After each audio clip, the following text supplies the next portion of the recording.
ಬೆಳಗಾವಿಯಿಂದ 17 kilometre ದೂರದ ಸೂಳೆಬಾವಿ ಗ್ರಾಮದಲ್ಲಿರುವ ಶ್ರೀ ಮಹಾಲಕ್ಷ್ಮಿ ದೇವಸ್ಥಾನವು ದೇಶದ ಅಪರೂಪದ ನಾಣ್ಯಗಳ ದೇವಸ್ಥಾನ ಎಂದೇ ಖ್ಯಾತವಾಗಿದೆ. 500 ವರ್ಷಗಳ ಇತಿಹಾಸವಿರುವ ಈ ಜಾಗೃತ ದೇಗುಲದಲ್ಲಿ ಭಕ್ತರು ತಮ್ಮ ಬೇಡಿಕೆ ಈಡೇರಿದ ಬಳಿಕ ಕಂಬಗಳಿಗೆ ಮೊಳೆಯಿಂದ ನಾಣ್ಯಗಳನ್ನು ಹೊಡೆಯುವ ಸಂಪ್ರದಾಯವಿದೆ. ಕರ್ನಾಟಕ, ಮಹಾರಾಷ್ಟ್ರ ಹಾಗೂ ಗೋವಾದ ಲಕ್ಷಾಂತರ ಭಕ್ತರ ಆರಾಧ್ಯ ದೇವಿಯಾದ ಮಹಾಲಕ್ಷ್ಮಿಯನ್ನ ಜನಪದರು ದ್ಯಾಮವ್ವ ಎಂದು ಕರೆಯುತ್ತಾರೆ.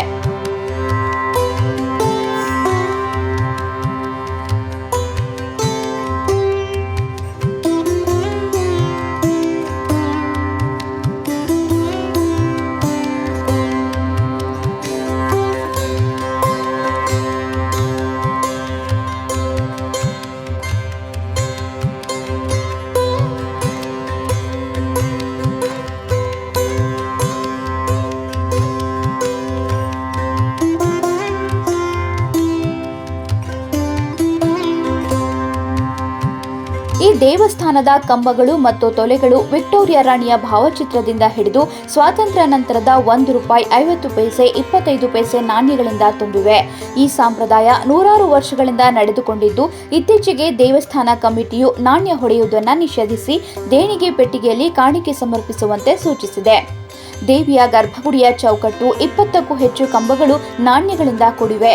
ಇದು ದೇಗುಲಕ್ಕೆ ವಿಶಿಷ್ಟ ಗುರುತನ್ನ ನೀಡಿದೆ.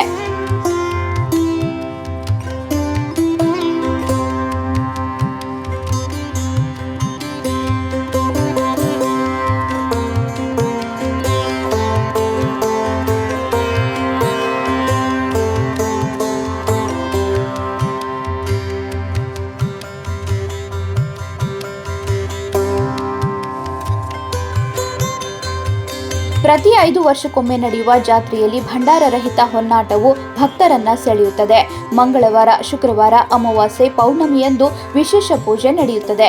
ಸೂರ್ಯ ರಶ್ಮಿಗಳು ದೇವಿಯ ಪಾದಗಳನ್ನು ಸ್ಪರ್ಶಿಸುವ ದೃಶ್ಯವು ಭಕ್ತರಿಗೆ ಆಧ್ಯಾತ್ಮಿಕ ಅನುಭವ ನೀಡುತ್ತದೆ. 1940ರಲ್ಲಿ ಭಕ್ತರೊಬ್ಬರು ದೇವಿಯ ಕೃಪೆಯಿಂದ ಸಂತಾನ ಪಡೆದು ದೇಗುಲ ಜೀರ್ಣೋದ್ಧಾರ ಮಾಡಿಸಿದ್ರು. ಈಗಲೂ ಟ್ರಸ್ಟ್ನಿಂದ ದೇವಸ್ಥಾನ ಅಭಿವೃದ್ಧಿಯಾಗ್ತಿದೆ.